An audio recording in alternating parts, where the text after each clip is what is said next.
Ayan na mga idol. Tumira na si GR Balinguan. Ayan, sumablay si GR. Yan, ang kalaban niya dito mga idol ay ang kanyang kapit isla, no? Hindi kapit bahay, kapit isla kasi nasa Camiguin.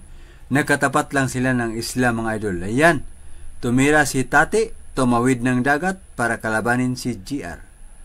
Tirate. Ayan, galing ni Tate mga idol. Pumasok talaga. Pumasok. May paikot-ikot rin pala ito si Tate mga idol. May patisa-tisa.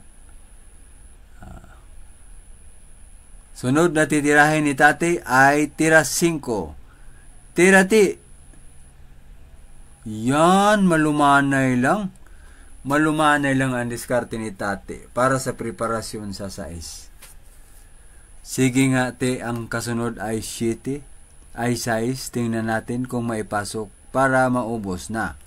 Ayan, tira 6. Binagsakan ni Tate. Parang may magnet ang pamato. Ang galing mo Tate, no?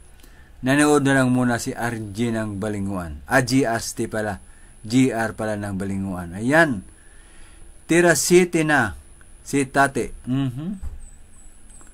Tira 7 na. Kunin raw yung black bag, no? Tira 7 na. Ayan, tingnan natin. Ayan.